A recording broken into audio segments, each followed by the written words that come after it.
Hi there, Kath Gammack, Rig Market Analyst with Westwood Global Energy, here with a quick recap on some of the offshore rig market highlights during the period 24th up to and including the 30th of August. It's been a very quiet contracting period, however a letter of award was announced, as well as a 7-month contract confirmed. Valesto Energy announced a letter of award from Thang Long JOC for jackup Naga 3. The rig is expected to be working offshore Vietnam between September to November. The rig is currently operating offshore Sarawak, Malaysia. Apex Indo reported that it secured a 7-month contract for jackup Tasha. The rig will continue to operate in the Mahakam Delta, East Kalimantan for PT Pertamina Hulu Mahakam. The contract is valued at around $14.8 million. The rig becomes available in March next year. Other activities over the past week saw Hibiscus Petroleum agree to acquire a 30% participating interest in Block PM327 production sharing contract through a farm-in arrangement with Petronas Carigali. The PSC, which is offshore Peninsula Malaysia, covers an area of more than 12,500 square kilometres. Water depths are between 20 to 75 metres. BP Trinidad and Tobago and EOG Resources have agreed to partner on the coconut gas development, with each partner holding 50% interest and EOG acting as operator. FID has been taken and first gas is expected in 2027. Coconut is located off the southeast coast of Trinidad in the Columbus Basin. BP discovered the field in 2005 in a water depth of 260 feet. The partnership allows BP to accelerate production from the field while allowing the company the space to progress its Ginger field development and other gas growth opportunities at a faster pace.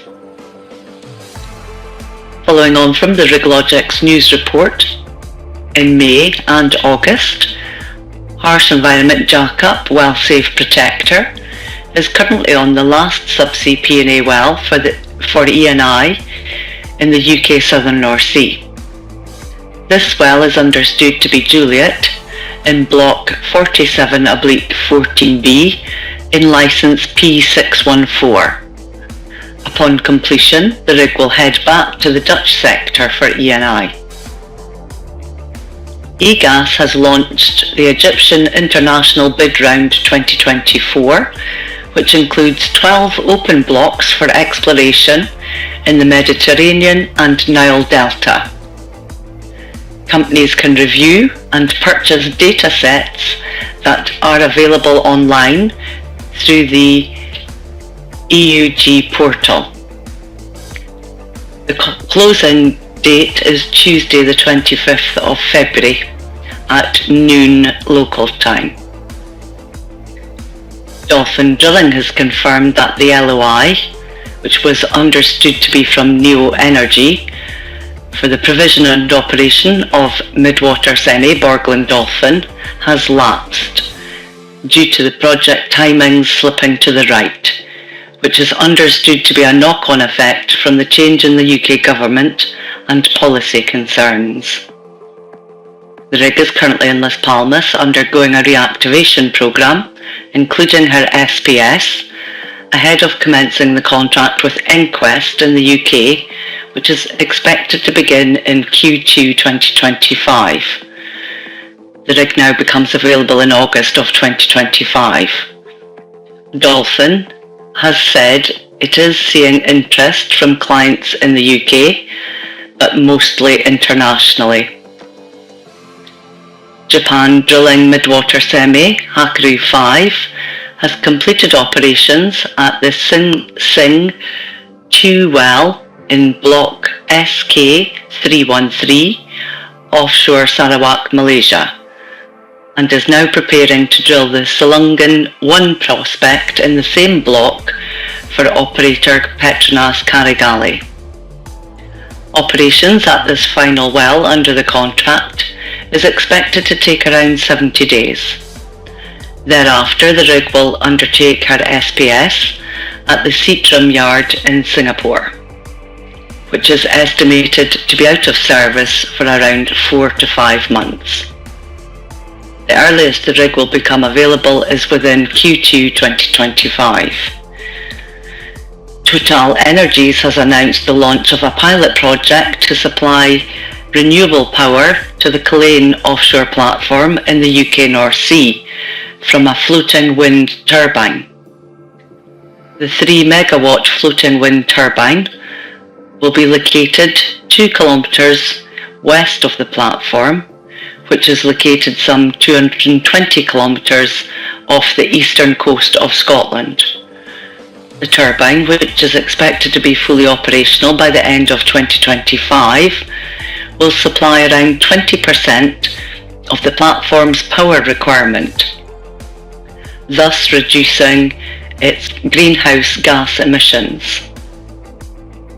And finally, the New Zealand government has announced that it would pass laws by the end of this year to reverse a ban on offshore oil and gas exploration that was put in place during 2018 by the previous government. It will take urgent steps to remove regulatory hurdles to import liquefied natural gas amid energy shortages. Severe shortages over the last few weeks has led energy prices to spike to some of the highest levels among developed economies.